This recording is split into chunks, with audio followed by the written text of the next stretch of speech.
सबसे पहले मैं आप सब भाइयों का शुक्रिया अदा करता हूँ कि आपने आज गवर्नर हाउस में आकर सिर्फ ये नहीं कि मौजूदा जो सियासी सूरत हाल है या असम्बली की जो साइन करना नहीं करना उसके बारे में, बल्कि आज जो खैबर पख्तूनख्वा की तारीख़ में जो सबसे खूबसूरत इवेंट जो हमने आज मुनक़्क़द की और उन लोगों के एजाज़ में, उन बच्चों माज़ूर बच्चों के एजाज़ में जो हमने एक पुरवकार लंच और उनके लिए जो खेलने कूदने के लिए जो चीज़ें मुहैया की, इस पर मुझे खुशी भी है और दिल को तस्कीन हो रहा है। जहाँ तक आपने कहा कि यार दस्तखत कर लिए इस समरी पे एडवाइस पर, देखिए मैंने सोचा कि मैं तारीख़ में अपना नाम वक्त ज़ाया करने के बजाय वक्त की कीमत पर, वक्त कीमती है, तो मैंने कि 2 दिन बाद तो ऑटोमेटिकली जब सैन होता है तो 2 दिन क्यों ज़ाया कर लूँ, और इस कौम के, इस सूबे के अवाम के, इन नौजवानों के, माओ बहनों के, हर मकातब फ़िक्र के कि ये 2 दिन सोचेंगे क्या हुआ क्या हुआ। तो मैंने तो रात को 1:15 बजे फ़ोन मेरे ADC साहब ने किया कि भाई हम समरी आपके पास ला रहे हैं। तो उधर जिसको भी फ़ोन मिला सुन भी रहे हैं, तो उन्हें कि अभी तो कोई भी नहीं है, हम किस तरह, हमने कि भाई वक्त ज़ाया नहीं करे। तो इसलिए फिर सुबह सहन करके उनको 9:15 बजे भेज दी ताकि कौम का वक्त ज़ाया ना हो। पहले भी 8-9 महीने जिस तरह ज़ाया हुए हैं, आप पूरे मुल्क के अवाम इसके गवाह हैं, और मैं ये नहीं चाहता था। मैंने तो एक से ज़्यादा बार कहा कि देखिए आप असम्बली जो है ये टूटने की बातें छोड़ दो, इसको जोड़ने की बातें करो, और आपस में हमारे सूबे के रवायात है, इसके कुछ अक़दार है।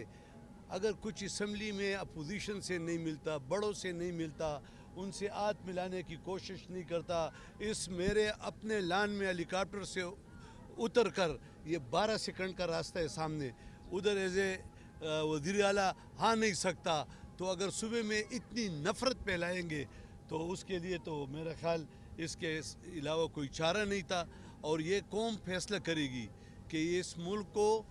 इस नच पर किसने पहुंचाया, ये मुल्क क्यों इसके 6-7 महीने मुसलसल ज़ाया किए गए। और आप ख़ुद देख लें, चूँकि मैं एक आईनी पोस्ट पर हूँ तो मैं वो बातें नहीं करूँगा, लेकिन दिल में दर्द रखता हूँ कि इनको बार बार कहा। कल भी मैंने पेशावर यूनिवर्सिटियों में गया और यही बयान दिया था कि भाई ये आपस में बैठ जाएं, लेकिन वो तो नहीं हुआ। अब इनसे अपील करता हूँ, वज़ीर आला साहब से भी और हकम खान दुरानी साहब से भी, कि अब वक्त को मज़ीद ज़ाया मत करें। और मुझे उम्मीद है कि इत्तेफाक राय थे एक नाम पे ये मुतफ़िक हो जाएंगे ताकि ये मसला आगे चल पड़े, क्योंकि हमारे मुल्क में इक़्तिसादी, माशी, सियासी ये बहरानों को ख़त्म करना चाहिए, और इसमें मेन रोल अब आवाम ने अदा करना है कि यार इस मुल्क में जो ये सब चीज़ें कर रहे हैं, ये सोचे किस एजेंडे पे कर रहे हैं, क्यों मुल्क की इक़्तिसादी हालत बेहतर करने के लिए नहीं छोड़ रहे हैं, क्यों मुसलसल बहराने पैदा करने की एक कोशिश हो रही है। तो ये इंशाअल्लाह ताला आवाम फ़ैसला करेगी, और एक सूबे के अवाम ने तो कुछ फ़ैसला कर दिया, और अभी बाकी ये 2 सूबे पंजाब और KPK इधर भी फ़ैसला आ जाएगा। आपकी क्या राय है? दुरानी की जानिब से वज़ीर आला के बारे में कहा गया कि उन्होंने मुझे पैगाम भेजा है कि असम्बली की तहरीक रोकनी है तो आप मेरी मदद करें, जबकि वज़ीर आला की जानिब से कल बहुत सख्त बयान आया इस बारे में कि हमने कोई रब्ता नहीं किया अकरम खान दुरानी के साथ, और हम यही साबित कर रहे हैं कि हम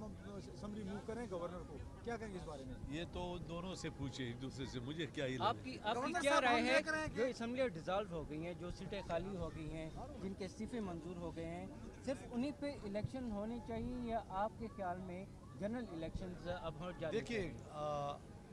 ख्वाहिश अलग चीज़ है। ये मुल्क एक आइन के तहत चल रहा है, और उस आइन में ये सब कुछ लिखा है। अगर असम्बली डिसॉल्व होगी तो इसके इंतखाबात 5 साल के लिए होंगे, और अगर कोई इस्तीफ़ा दे तो बाकी मुद्दत जो रह गई उसके लिए होगा। तो ख्वाहिश और आइन ये 2 मुतज़ाद चीज़ें हैं। तो हमने आइन के तहत, अब मैं यहाँ खड़ा हूँ तो आइन के तहत यहाँ गवर्नर हूँ, वरना फिर आप तो बहुत है, आप आके इधर बैठ जाएंगे। गवर्नर साहब,